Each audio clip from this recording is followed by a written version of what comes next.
આકાશવાણી ભુજ પ્રસ્તુત છે અખબારોની હેડલાઇન્સનો કાર્યક્રમ હેવર હેવર.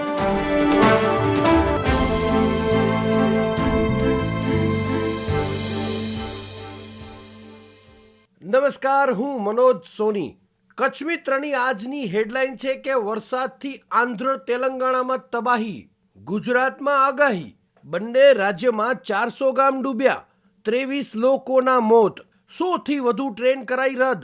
શાહની બંને રાજ્યના મુખ્યમંત્રી સાથે વાતચીત, મદદની ધરપત. કચ્છ મિત્રમાં જમણી બાજુ બોક્સ બનાવીને ખાસ લખવામાં આવ્યું છે કે વિરામ પૂરો, કચ્છ સહિત રાજ્યમાં વરસાદનો નવો રાઉન્ડ તોડાય છે. કેન્દ્રના હવામાન વિભાગ દ્વારા 2 થી 7 સપ્ટેમ્બર સુધી 7 રાજ્યમાં ભારે વરસાદની આગાહી.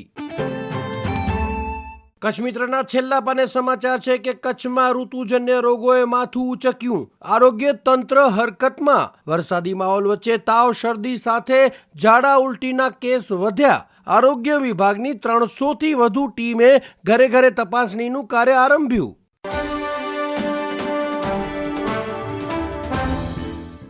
હું કેવિન સોની. દિવ્ય ભાસ્કરના પ્રથમ પાનાના સમાચાર છે. ગુજરાતના બાળકો હવે અહિંસાના પાઠ ભણશે. 10 જિલ્લાની 110 સરકારી શાળાના ધોરણ 6 થી 8 ના 8200 વિદ્યાર્થીની મહિનાના અંતથી જ અહિંસાની કેળવણી શરૂ કરશે. ભુજ ફ્રન્ટ પેજ પર અન્ય એક સમાચાર છે. શહેરમાં રસ્તા, ઉભરાતી ગટર, જર્જરિત ઇમારત સહિતના મુદ્દે કાનૂની કાર્યવાહી માટે ઘડાતો તખતો. બીડીસી દ્વારા કલેક્ટર, ભાડા, પાલિકાને અનેક રજૂઆતો, છતાં કોઈ ઉકેલ ન આવ્યો. પાટનગર ભુજ વિવિધ સમસ્યાઓથી ઘેરાયેલું, શહેરીજનો પરેશાન બન્યા. અન્ય એક સમાચાર છે. વંદે ભારત સ્લીપર ટ્રેન તૈયાર, 2 મહિના પછી દોડતી કરી દેવાશે.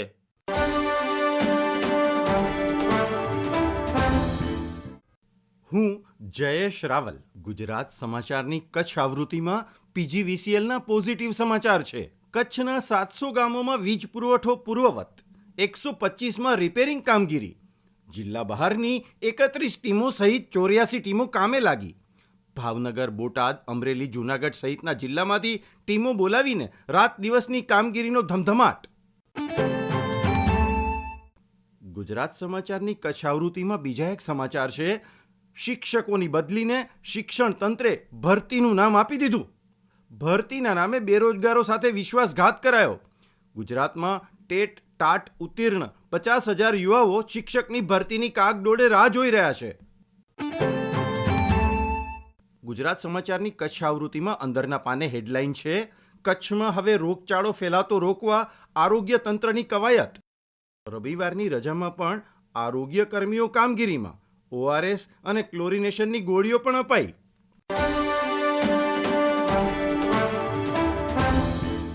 હું અમિકારિયા. સંદેશના અંદરના પાને સમાચાર છે.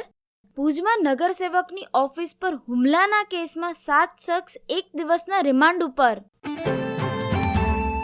અન્ય એક સમાચાર છે. પાલિકા દ્વારા હાલે વેટ મિક્સિંગથી ખાડા પૂરવાની કામગીરી શરૂ કરાઈ.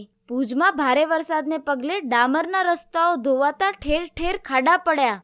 વરસાદની સિઝન પૂર્ણ થયા બાદ પાલિકા દ્વારા પેચવર્કના કામો હાથ ધરાશે. સંદેશના છેલ્લા પાને સમાચાર છે. વીજ વિક્ષેપનના નિવારણ માટે પીજીવીસીએલ દ્વારા યુદ્ધના ધોરણે કામગીરી. કચ્છમાં પીજીવીસીએલ દ્વારા 700 ગામોમાં વીજ પુરવઠો પુનઃ સ્થાપિત. હું નીરજ મચ્છર. રૂબીના ફ્રાન્સિસે પેરાલિમ્પિક ગેમ્સ 2024માં 10 મીટર એર પિસ્તોલમાં જીત્યો બ્રોન્ઝ મેડલ.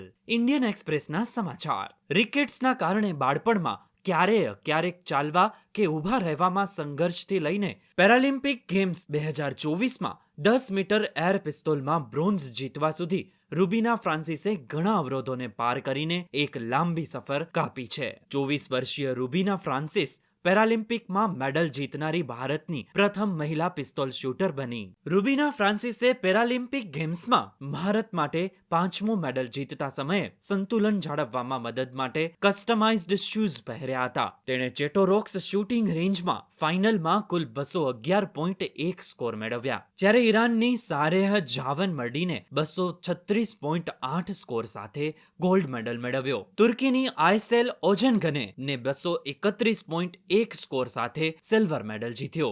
રિકેટ્સ એક એવી બીમારી છે જેમાં શિશુઓના હાડકાં નબળા પડી જાય છે. આવી સ્થિતિમાં રૂબીના માટે અન્ય બાળકોની જેમ રમવું મુશ્કેલ હતું, પરંતુ ટેલિવિઝન પર ગગન નારંગને જોયા બાદ તેને લાગ્યું કે શૂટિંગ એક એવી રમત છે જેને તે ટ્રાય કરી શકે છે. રૂબીના હવે મુંબઈમાં આવકવેરા અધિકારી તરીકે તૈનાત છે. તેણે પોતાની પિસ્તોલ પણ ખરીદી, જેથી તેને તકનીકમાં સુધારો કરવામાં મદદ મળી.